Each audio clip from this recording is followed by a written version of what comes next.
Assalamualaikum warahmatullahi wabarakatuh. Waalaikumsalam warahmatullahi wabarakatuh. Selamat pagi anak-anak. Selamat pagi, Bu. Sehat semua ya? Sehat, Bu. Oke, sebelum kita memulai pelajaran pada hari ini, alangkah lebih baiknya kita untuk berdoa terlebih dahulu. Silahkan Ketua Kelas Rahayu bisa dipimpin doa dulu. Baik teman-teman, sebelum kita memulai kegiatan pembelajaran pada pagi hari ini, alangkah baiknya kita berdoa terlebih dahulu. Berdoa mulai. Berdoa selesai. Oke, hari ini apakah ada yang tidak berangkat? Nihil, Bu. Nihil, oke. Kalau gitu, apakah anak-anak sudah tahu hari ini kita mau belajar mengenai apa? Belum, Bu. Belum? Belum. Oke, kalau gitu anak-anak perhatikan di sini ya. Di sini Ibu ada 2 gambar nih. Ada gambar apa saja? Orang berenang dan baca buku, Bu. Pinter banget Rosida. Oke. Di sini Ibu ada satu pertanyaan mengenai kedua gambar ini. Menurut anak-anak, apakah kenapa ya orang yang suka berenang, suka olahraga khususnya berenang tuh dia punya nafas yang lebih panjang daripada orang yang tidak suka berenang? Ada yang tahu? Saya, Bu. Iya, Nah, kalau orang renang itu napasnya lebih panjang, tahan napasnya lebih panjang, Bu. Oke, jadi benar ya jawaban dari Rahayu tadi. Kenapa orang yang suka berenang itu nafasnya lebih panjang? Karena dia kan di dalam air tahan nafas tuh, itu mempengaruhi kinerja dari paru-parunya. Jadi menjadi lebih baik lagi, lebih bagus lagi. Sampai sini paham? Paham, Bu. Nah, berkaitan dengan itu, kita kan sekarang masih COVID ya ini. Nah, dan itu kan berkaitan dengan sistem pernafasan kita. Makanya kita harus selalu menjaga sistem pernafasan kita. Sampai sini paham? Paham, Bu.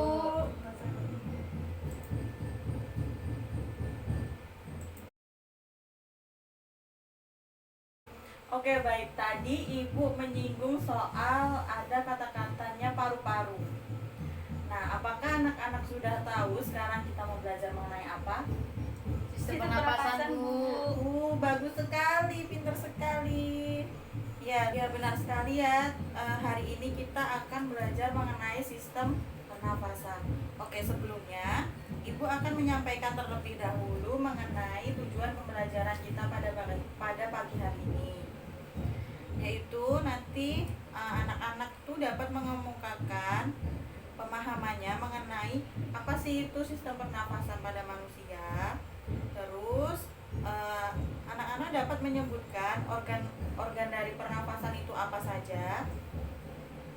Lalu anak-anak dapat menjelaskan mengenai fungsi dari organ-organ itu.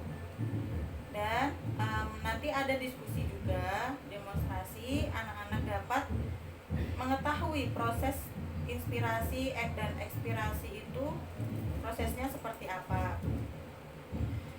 Selanjutnya nanti ada juga demonstrasi mengenai volume udara pernafasan dengan menggunakan alat spirometer sederhana. Baik, ini ada materi yang akan kita pelajari pada hari ini. Nanti kalian pelajari tentang organ pernafasan manusia itu apa saja. Lalu ada mekanisme pernafasan manusia, volume udara, dan juga gangguan sistem pada pernafasan manusia. Oke, anak-anak, sekarang Ibu minta kalian untuk melakukan kegiatan berupa kalian coba untuk menelan ludah kalian, tapi bersamaan dengan kalian menghirup nafas atau menghembuskan nafas. Nah, nanti kalian ini diskusikan dengan kelompok kalian masing-masing. Nanti Ibu kasih waktu 5 menit cukup ya? Cukup. Nah, kalian nanti diskusi mengenai itu. Terus habis itu kalian presentasikan hasil yang kalian dapatkan. Baik, Bu. Oke, silakan dimulai. Baik, Bu. Oke, waktunya sudah habis ya. Ya Bu. Nah, sekarang kelompok siapa yang akan mempresentasikan hasilnya? Kelompok Rosidah, Bu. Kelompok Rosida sudah siap? Sudah Bu. Oke, silahkan. Baik, saya perwakilan kelompok akan menjelaskan hasil diskusi kami. Yang mana pada saat kita menelan ludah bersamaan dengan menghirup atau membebaskan napas itu tidak bisa dilakukan Bu, karena ada katup yang tertutup. Jadi hanya salah satu katup yang bisa membuka, tidak bisa keduanya. Baik, benar sekali ya yang dikatakan jawaban dari kelompok Rosida. Jadi anak-anak coba perhatikan di layar. Jadi tadi Rosida itu mengatakan karena ada katup. Nah, di sini benar tadi ada katup di sini. Namanya itu tuh biasanya kita sebut sebagai epiglotis. Nah, fungsi dari epiglotis ini apabila pada saat kita itu bernafas, si epiglotis ini itu akan membuka dia katupnya. Jadi, udara yang masuk itu akan masuk ke saluran pernafasan kita. Nah, pada saat kita makan, makanan masuk atau minuman yang masuk, epiglotis ini, katup ini nanti akan menutup ke bawah. Sehingga makanan atau minuman yang masuk tadi akan masuk ke saluran pencernaan kita, bukan ke saluran pernafasan kita. Jadi kenapa tadi kalian menghirup nafas dan juga menelan ludah itu tidak bisa dilakukan? Karena pada saat menelan ludah itu si katup ini nanti akan menutup. Jadi pada saat kalian menghembuskan nafas atau menghirup nafas, udara itu tidak bisa masuk ke saluran pernafasan kita gitu. Sampai sini ada yang mau ditanyakan? Belum ada, Bu. Oke, di sini Ibu ada gambar lagi. Ada 3 gambar di sini. Ada yang tahu ini gambar apa saja? Gambar hidung, tenggorokan, dan paru-paru, Bu. Oke, ada lagi dari yang lain? Tidak ada, Bu. Tidak. Oke. Di sini. Oke. Di sini Ibu ada gambar nih. Ini itu ada gambar organ dari pernafasan kita. Organ pernafasan kita itu dimulai dari rongga hidung. Ada hidung di sini. Udara masuk dari rongga hidung. Terus nanti dilanjutkan dia masuk ke faring. Setelah masuk ke faring, dia masuk nih ke laring. Nah, si epiglotis tadi itu tuh ada di sini tempatnya. Nah, udara yang masuk dari laring tadi itu kan akan diteruskan ke trakea.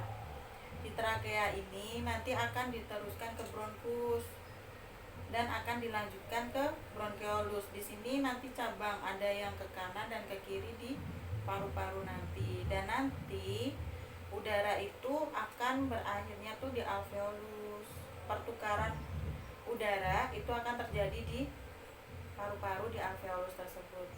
Sampai sini ada yang mau ditanyakan? Belum, Bu.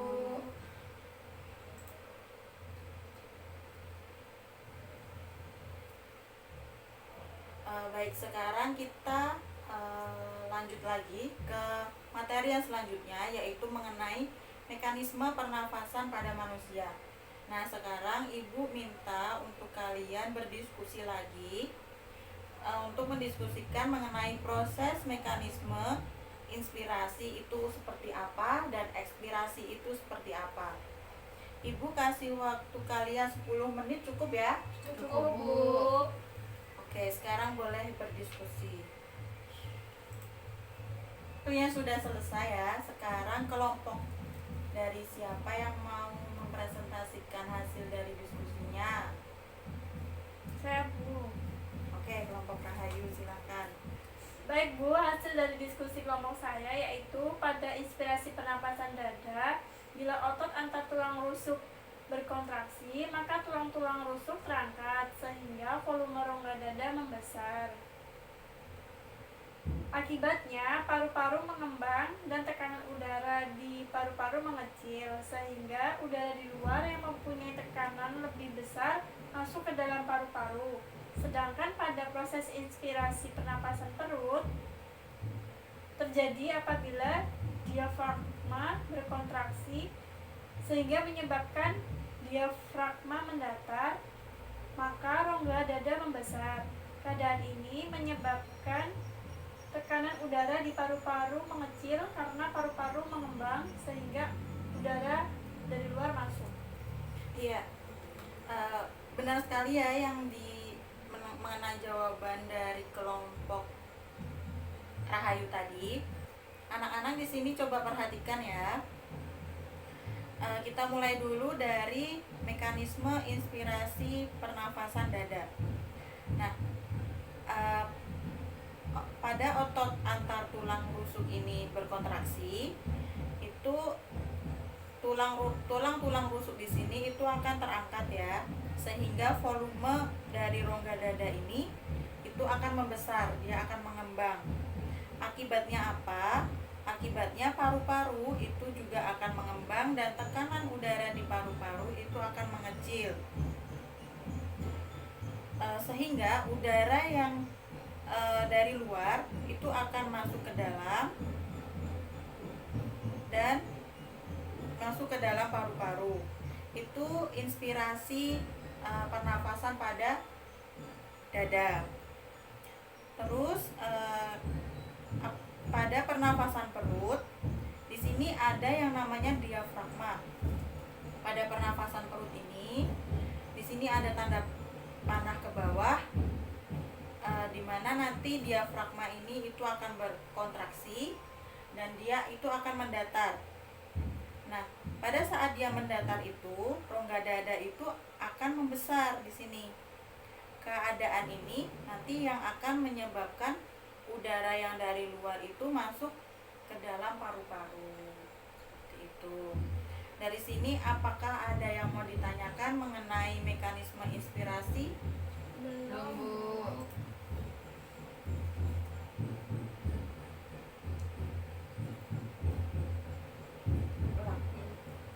Oke, sekarang dari kelompok siapa nih yang mau mempresentasikan hasil diskusinya mengenai pernafasan atau mekanisme ekspirasi? Ada? Kelompok saya, Bu. Oke, kelompok Santi silakan. Oke, baik, Bu. Pada ekspirasi pernapasan dada, bila otot-otot antar tulang rusuk berrelaksasi, maka tulang-tulang rusuk tertekan, sehingga rongga dada menjadi mengecil. Akibatnya, paru-paru mengempis dan tekanan udara di paru-paru membesar, sehingga udara keluar.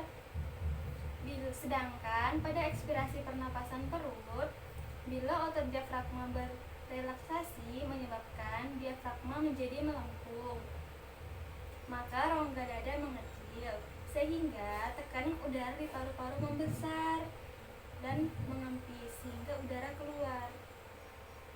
Sudah, Bu? Sudah? Oke.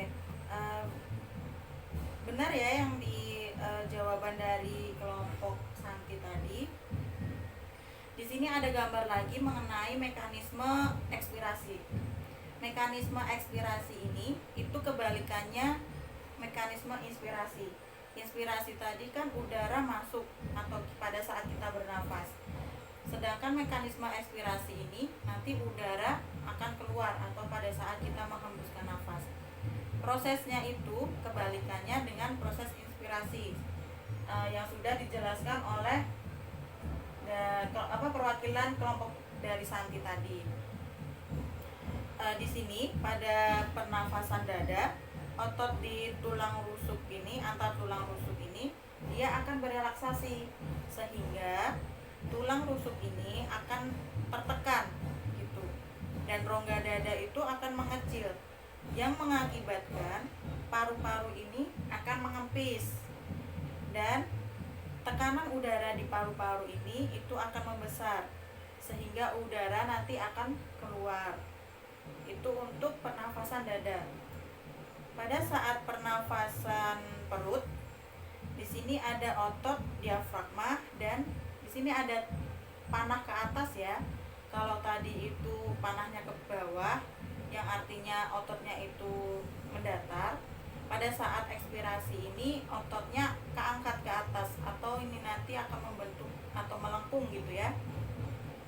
Nah, di sini itu maka rongga dada ini itu akan mengecil yang mengakibatkan tekanan di paru-paru ini itu akan membesar dan paru-paru itu akan mengempis sehingga udara nanti akan keluar. Seperti itu. Ada yang mau ditanyakan? Apakah sudah paham? Jelas, Bu. Oke, kalau sudah jelas, Ibu ada video juga mengenai proses inspirasi dan ekspirasi ini. Nanti Ibu akan share ya di grup ya. Kalian bisa pahami lebih lanjut di situ. Dan sekarang untuk hari ini materi kita sampai di mekanisme pernafasan dulu. Untuk volume udara kita bahas di pertemuan selanjutnya. Sekarang Ibu ada kuis nih di sini. Ibu ada soal di sini. Ada kalian nanti Ibu suruh untuk mencari kata-kata dari istilah-istilah sistem pernafasan yang sudah kita pelajari. Di sini ada tabel, ada di dalamnya ada huruf dari A sampai Z yang sudah Ibu acak. Nah, Ibu minta kalian untuk cari tiga istilah saja. Ibu kasih waktu 10 menit ya untuk mencarinya.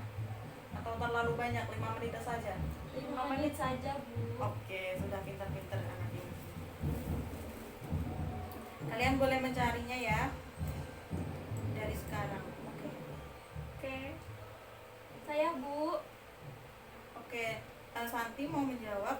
Hidung, Bu, di baris nomor 6 kolom nomor 8, Bu. Baris nomor 6 kolom 8 hidung. Ya benar ya, ini ada hidung ke bawah. Ya. Ada lagi dari anak-anak yang mau menjawab? Saya, Bu. Ya, Rosida silakan. Yang mana? Baris ketiga kolom ke-20, Bu, bronkus. Baris ketiga kolom ke-20.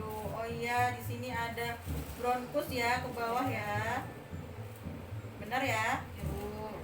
Ada satu lagi satu lagi. Saya, Bu. Iya, Rahayu. Di baris pertama kolom ketiga ada faring, Bu.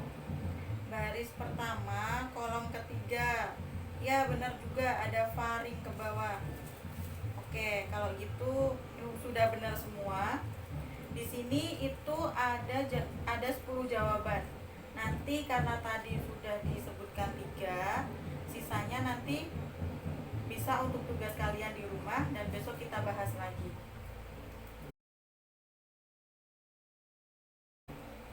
Oke, Ibu kira pertemuan hari ini cukup. Untuk pertemuan selanjutnya nanti kita akan membahas mengenai volume udara.